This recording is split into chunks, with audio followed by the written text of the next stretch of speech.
do ódio no governo Bolsonaro. É a Operação Última Milha, que cumpriu hoje, cumpre, né, 5 mandados de prisão. Acompanhe. Nesta quinta-feira, a Polícia Federal cumpre 5 mandados de prisão preventiva na 4ª fase da Operação Última Milha, que investiga desvios na ABIN, a Agência Brasileira de Inteligência, durante o governo Bolsonaro e a atuação do chamado Gabinete do Ódio, grupo responsável por disseminar ataques contra autoridades e notícias falsas nas redes sociais. Entre os detidos está Matheus Expósito, ex-assessor do Ministério das Comunicações do governo Bolsonaro, suspeito de integrar o Gabinete do Ódio, e José Matheus Salles, ex-assessor do Palácio do Planalto, também alvo de busca e apreensão. A investigação também se volta para ex-integrantes da ABIN durante a gestão de Alexandre Ramagem, atual deputado federal pelo PL do Rio de Janeiro e pré-candidato à prefeitura da cidade. As suspeitas indicam que a estrutura da agência foi usada clandestinamente para produzir notícias falsas.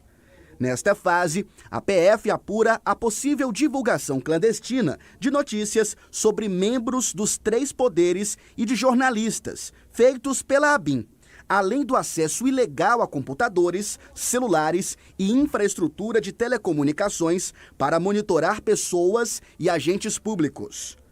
Além dos mandados de prisão, 7 mandados de busca e apreensão também estão sendo cumpridos. Veja agora uma relação de monitorados por esta ABIN paralela, segundo as investigações da Polícia Federal. Está no relatório da PF. Olha só, inclusive por grupos.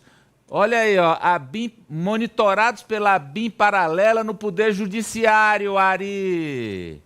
Os arapongas monitoravam o ministro Alexandre de Moraes. Opa, o Xandão. O ministro Dias Toffoli. Sim. O atual presidente do STF, Luiz Roberto Barroso. Certo. E o ministro Luiz Fux, que hoje não integra mais a corte. Integra? Não, integra não sim. integra, né? Todos Saiu aí. foi a Rosa Weber. Isso, todos aí ainda hoje integram o a Rosa Supremo. Weber provavelmente era investigada, mas já se aposentou. Isso, agora vamos aí, ó, no Poder Legislativo, Ari. O Lira estava na mira. Olha, Arthur Lira, o presidente vigiado e monitorado pelos seus aliados de Bolsonaro. Isso. O então presidente da Câmara, Rodrigo Maia. Sim. Os deputados federais, Kim Kataguiri, do MBL, também aliado de Bolsonaro. Depois que rompeu aí. Isso. E a Joyce, que também rompeu. A Joyce Hasselmann, que chegou a ser líder do governo Bolsonaro. Isso no primeiro ano. Exatamente, na Câmara dos Deputados, depois rompeu. Ou seja, era aliada, assim como o Kim Kataguiri. E os senadores Alessandro Vieira, Omar Aziz, Renan Calheiros e Randolph Rodrigues. Ok, esses aí. Todos da oposição. Todos da oposição. Vamos mais aí. Tem mais um núcleo monitorado, dessa vez no próprio Poder Executivo. Ari, não só lá deles, do federal, mas também nos estados. Olha aí um investigado aí, ó. O ex-governador de São Paulo, João Dória... Repito, me permita aqui. João Dória, que trouxe a vacina no braço dos brasileiros. Segue. O ex-governador João Dória, ridicularizado pelo próprio Bolsonaro e seus aliados como João Calça Apertada. Isso. Servidores do IBAMA, Hugo Ferreira Neto Loz e Roberto Cabral Borges. Olha que grave. E auditores da Receita Federal do Brasil. Cristiano José Paes Leme Botelho, Kleber Homem da Silva e José Pereira de Barros Neto. Ari, tudo aí é grave. Aí não, eu tem sei, mais mas grave, porque no caso da Receita, eles estão investigando pessoas que potencialmente os investigariam. Mas do Supremo, investigar o ministro Supremo, sim, monitorar. Vamos mais, porque ainda há jornalistas. A culpa é da imprensa, Ari. Olha só. Mônica Bergamo, do Grupo Folha.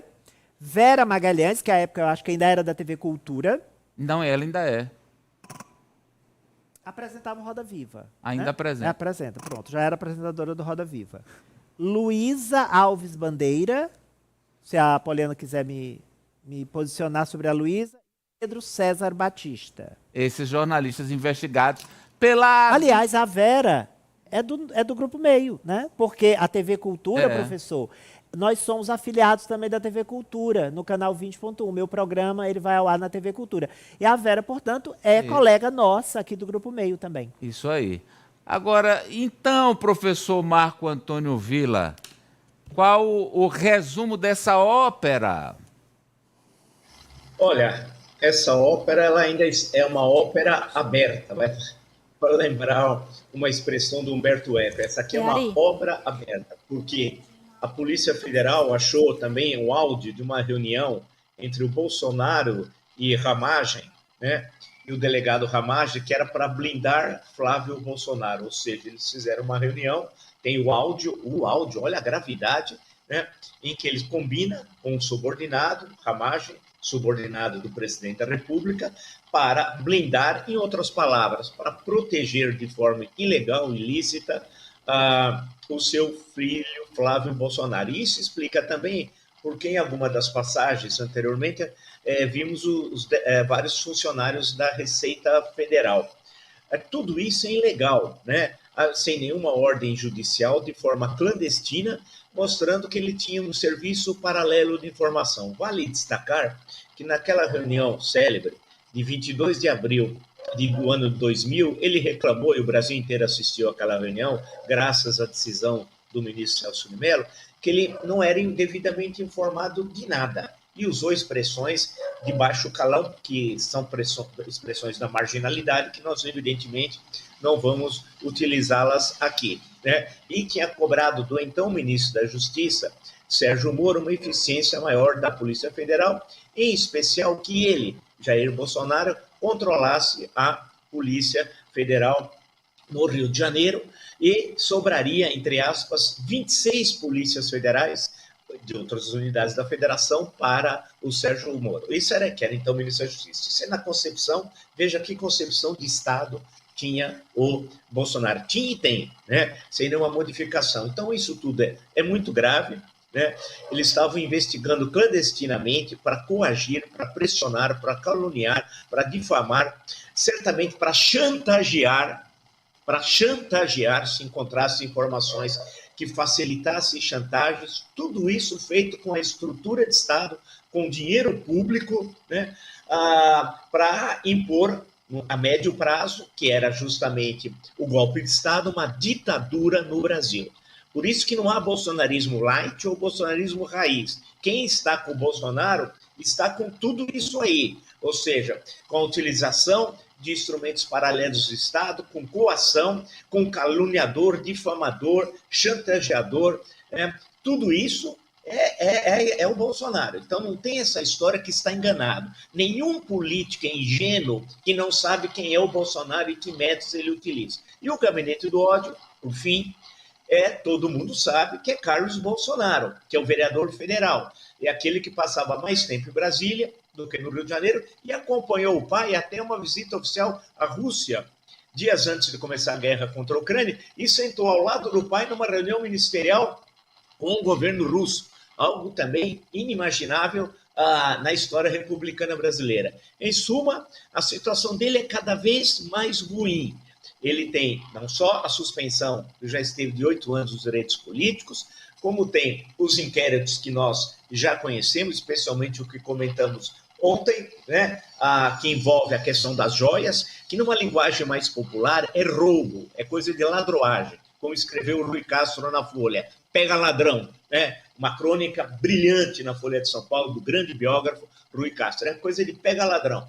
E agora mais essas informações. Então, aqueles que imaginam que ele será candidato em 26, que vai ter uma anistia, é mais fácil acreditar na Branca de Neve e os Sete Anões, ou que será candidato em 2030. E sabe por que não será em 26, em 30? Porque se o andar normal da carruagem da justiça ocorrer e deve ocorrer, ele vai estar na cadeia. E pela lei brasileira, quem está na cadeia não pode sequer ser candidato a presidente da República, quanto mais presidente. Olha, Evidencia bem que esse mesmo grupo que diz defender a liberdade, que o Brasil vive uma ditadura, queria instalar, entre aspas, uma democracia relativa no Brasil, como a democracia que eles dizem existir na Hungria com o Viktor Orbán, que nada mais é do que uma ditadura. Então, essas investigações complicam ainda mais a situação do ex-presidente da República, Jair Bolsonaro, e fica difícil, Amadeu, acreditar que ele não tinha uma ligação com esse caso, assim como ele sinaliza sobre o caso das joias, tenta se defender. Então a situação dele só complica e apenas aquele grupo de radicais, de extremistas, continua acreditando que Jair Bolsonaro é um arauto da moralidade, porque o que tem sido apontado com provas e provas robustas é que sim, ele queria aparelhar as instituições do nosso país para que ele permanecesse indefinidamente no poder. Apoliana? Amadeu, e aí você vê ficando cada vez mais complicada essa situação do Bolsonaro e até onde os aliados do ex-presidente vão permanecer nesse palanque bolsonarista, tendo em vista a proximidade das eleições, porque eu acho que sim contamina para eles. O professor Marco Antônio Villa fez uma maravilhosa explanação ontem sobre isso, de como esses aliados vão acabar fugindo dessa pecha bolsonarista e quanto mais passa o tempo, mais investigações sendo concluídas, mais fatos sendo divulgados com relação a Bolsonaro, acho que dificulta ainda com que ele consiga emplacar alguém da família para uma eleição em 2026. Acho que os partidos vão acabar tentando evitar que o nome Bolsonaro, no fim das contas, esteja na urna, porque está ficando pesada essa imagem do nome do ex-presidente. Mas a ideia, Lari, é que tenhamos 5 Bolsonaros no Senado. 5. É Flávio no Rio, Eduardo em São Paulo, Carlos Santa Catarina, Michele em Brasília, 4, só são 4. Jair vereador em Balneário. Não, mas é no Senado. Sim, pois eu digo, são 4 no Senado e o filho na Não, mas Câmara. no Senado seriam 5 no Senado. Eu acho que é Flávio, Carlos, bota o Carlos Eduardo, no Mato Grosso e o Jair Renan em Michele. Santa Catarina. Pronto, ficariam 5 senadores Bolsonaro, que tal?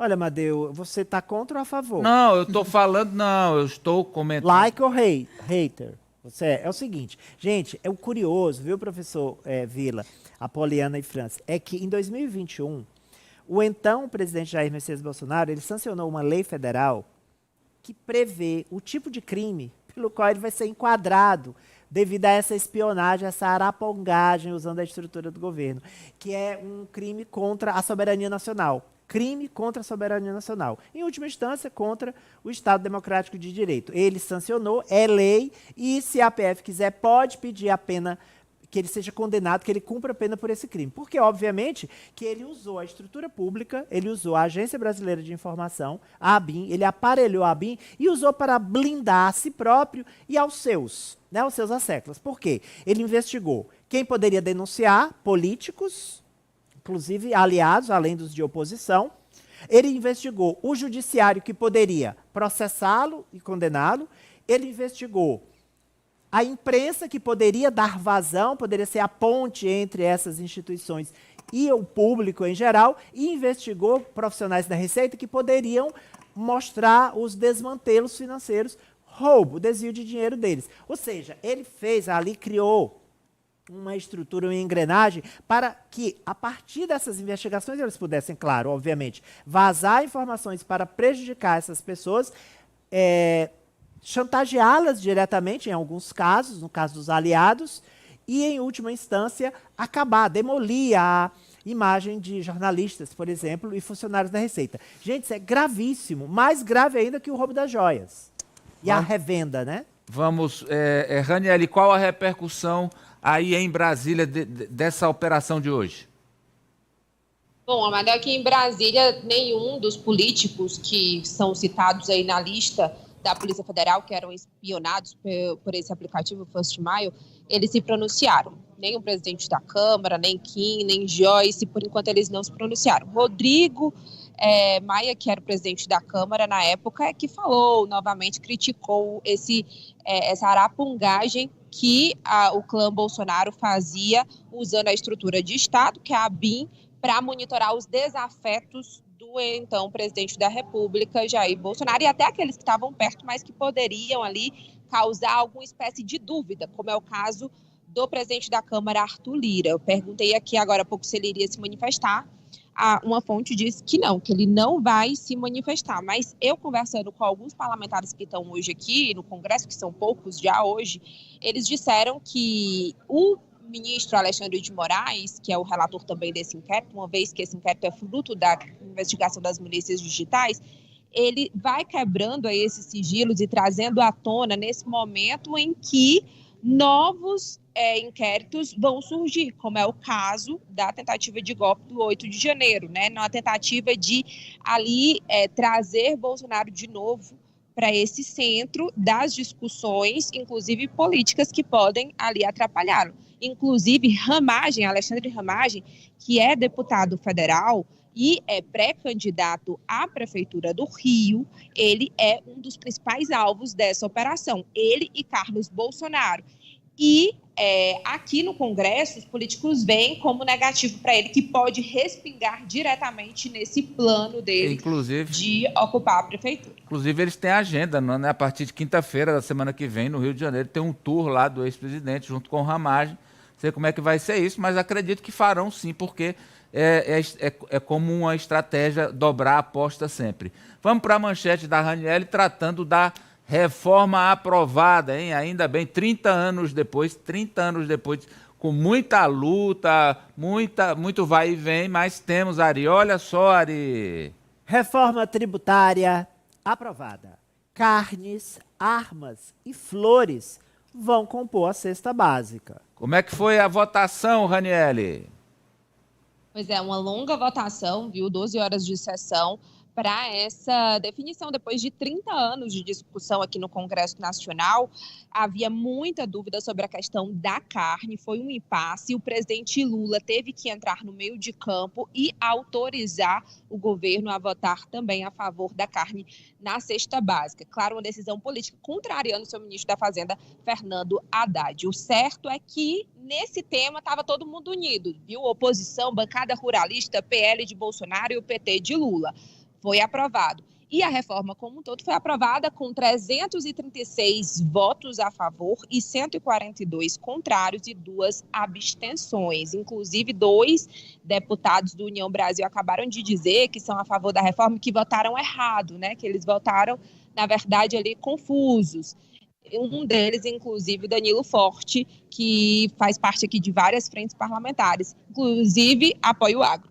Mas o fato, Amadeu, é que a reforma, ela simplifica 5 impostos em 2, IBS e CBS.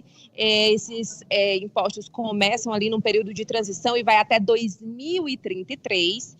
E para aprovar a questão da cesta básica, né, a carne incluída na cesta básica, o presidente da Câmara assegurou um gatilho de 60% ali, se, por exemplo, a alíquota ultrapassar 26,5%, que é a alíquota geral para todos os produtos, aí vai ter uma redução. É uma espécie de gatilho para que essa alíquota geral não aumente. Outras coisas que chamam a atenção também é o fato das armas. Viu, Ranieri? Amadeu? Ranieri, a gente Eu falo das armas e a gente chama a cartela. Isso, a gente está aqui com a cartela com as principais mudanças dessa reforma. Olha aí, rapidinho, Ari. Unificação dos impostos. Certo. Imposto seletivo que valerá para jogos de azar. Ok. Inclusão de armas e munições no imposto seletivo foi rejeitada. Sim. Redução de 60% para insumos agropecuários e aquícolas. Sim. Caso o valor da alíquota ultrapasse 26%, as reduções de 60% podem ser restringidas e isenção para as carnes. Isso. E aí o que o Lira...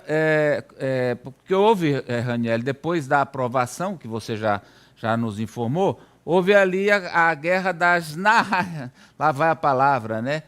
Está completando, Ari, aí as cartelas. Vai lá. Redução de 60% para atum e salmão, sucos naturais, extrato de tomate, farinha, óleo de milho e pão de forma. E o reembolso para o contribuinte. Tá bem. De 100%, inclusive.